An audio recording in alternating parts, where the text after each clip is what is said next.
Hello students, मैं उम्मीद करता हूं कि आप सभी लोग अच्छे होंगे। आज दिनांक 19 मई 2023 को दैनिक भास्कर समाचार पत्र में शिक्षक नियुक्ति से संबंधित महत्वपूर्ण खबर प्रकाशित हुई है। शीर्षक है शिक्षक भर्ती। जून में आवेदन लेने के बाद 15 से 30 अगस्त के बीच होगी परीक्षा। नवंबर में रिजल्ट के बाद दिसंबर में दिया जाएगा नियुक्ति पत्र।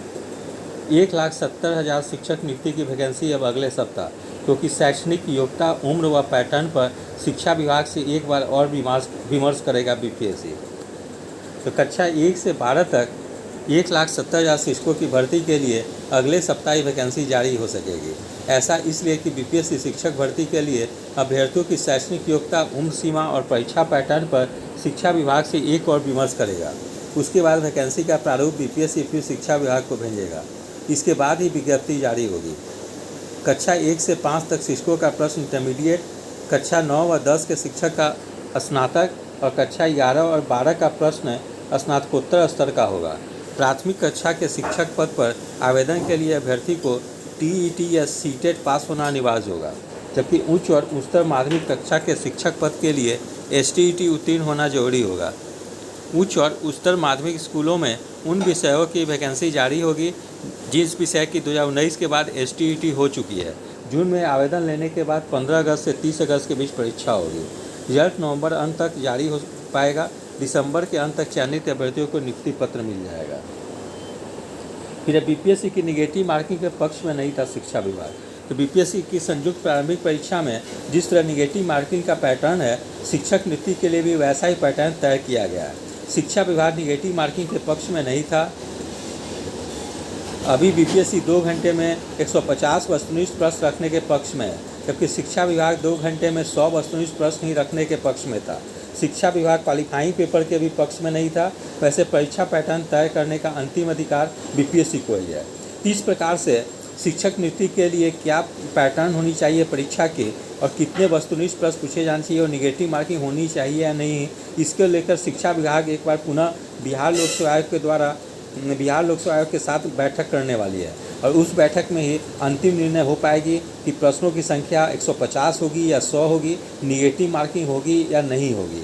ठीक है, तो कुछ बिंदु उसके अलावा जो पूर्व में नियोजित शिक्षक हैं उन लोगों को अंक में रियायत दी जाए और साथ में उन लोगों को उम्र सीमा में भी छूट दी जाए। तो इन सब बिंदुओं को लेकर शिक्षा विभाग एक बार पुनः बिहार लोक सेवा आयोग के साथ बैठक करने वाली है और इस बैठक के बाद ही अंतिम निर्णय हो सकेगी कि परीक्षा पैटर्न क्या होगी, कितने प्रश्न पूछे जाएंगे, निगेटिव मार्किंग होगी या नहीं होगी और जो पूर्व में जो नियोजित शिक्षक हैं उनको किस प्रकार की लाभ दी जाएगी, चाहे वो उम्र सीमा में छूट की बात हो या अंकों में छूट की बात हो। इन सब चीज़ों के लिए आप लोग को थोड़ी सी अब इंतजार करनी होगी। फिर है नियोजित शिक्षकों को परीक्षा के अंकों में मिल सकती है छूट। महागठबंधन के दलों की नाराजगी और नियोजित शिक्षकों के आंदोलन को देखते हुए सरकार नियोजित शिक्षकों के लिए परीक्षा में समान अभ्यर्थियों की तुलना में उम्र के साथ ही अनुभव के आधार पर अंकों में छूट भी दे सकती है। कक्षा 6 से 8 तक नहीं आएगी वैकेंसी। कक्षा 1 से 5, कक्षा 9 और 10 और कक्षा 11 और 12 की वैकेंसी आएगी। कक्षा 6 से 8 तक की वैकेंसी नहीं आएगी। कक्षा 6 से 8 तक शिक्षा विभाग ने 1745 पद रखा था। जिलों में इन कक्षाओं के लिए 35,000 रिक्ति भेजी थी।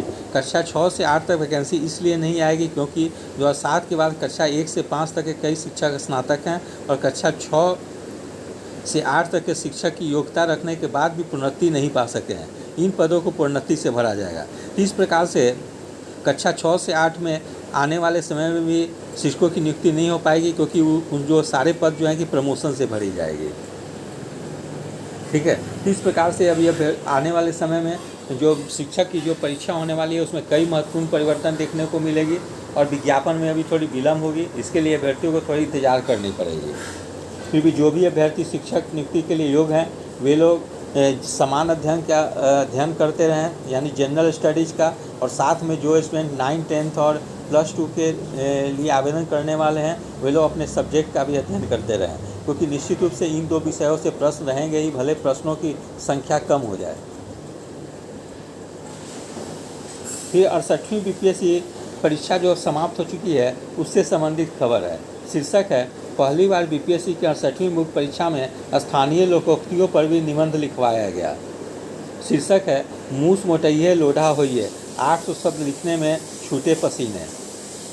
तो बीपीएससी की 68वीं मुख्य परीक्षा के अंतिम दिन गुरुवार को पहली पाली में संपन्न निबंध की परीक्षा में राष्ट्रीय अंतर्राष्ट्रीय विषयों के साथ बिहार के स्थानीय लोकोक्तियों को भी तवज्जो दी गई।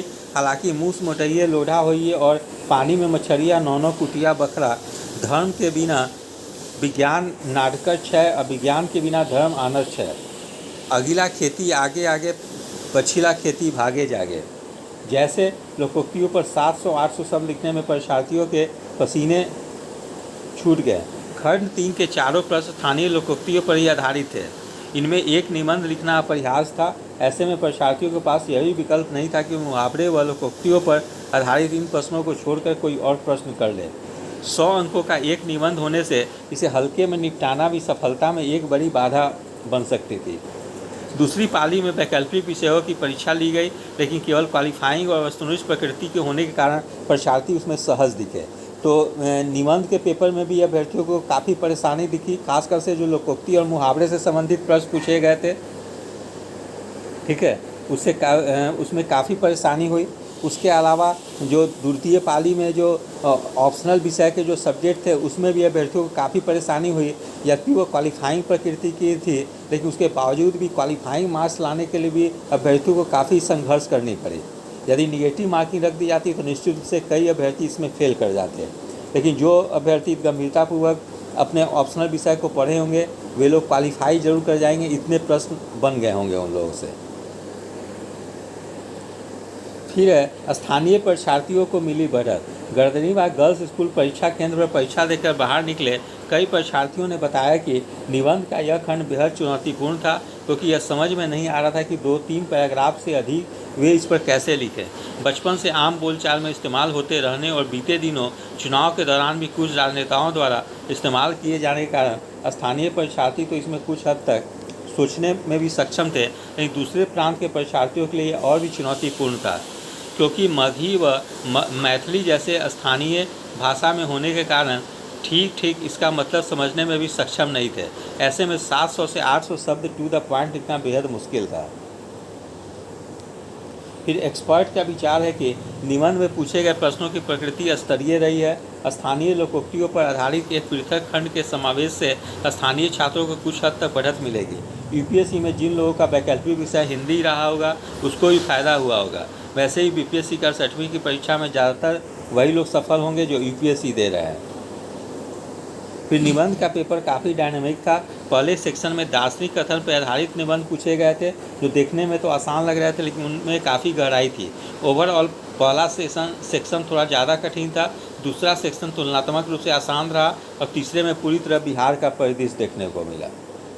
इस प्रकार से इस बार 68वीं बीपीएससी परीक्षा जो हुई मेंस की, उसमें काफ़ी परिवर्तन देखने को मिली है, चाहे वो जीएस का सेक्शन हो या निबंध का सेक्शन हो, जिस पे मेरिट बननी है। इस बार निश्चित रूप से मेंस की कट ऑफ काफ़ी कम जाएगी और एक एवरेज स्टूडेंट जो कि लगभग सभी प्रश्नों को लिख दिए होंगे, भले ही वो मतलब बिल्कुल टू द पॉइंट नहीं भी लिखे होंगे, तो निश्चित रूप से उन लोग को इंटरव्यू के लिए कॉल आ जाएगी। और इस बार कट ऑफ काफ़ी कम रहने की संभावना है। मैं उम्मीद करता हूं कि जिस स्टूडेंट की रिटेन में कट ऑफ अगर 45% भी अगर मार्क्स आ जाती है तो उन लोग की इंटरव्यू के लिए कॉल निश्चित रूप से हो जाएगी, क्योंकि जिस ढंग से निबंध में प्रश्न पूछे गए हैं इसमें जो स्टूडेंट बहुत अच्छा जो लिखेंगे उन लोगों को 45% मार्क्स आएगी, ठीक है, उससे भी कम आ सकती है।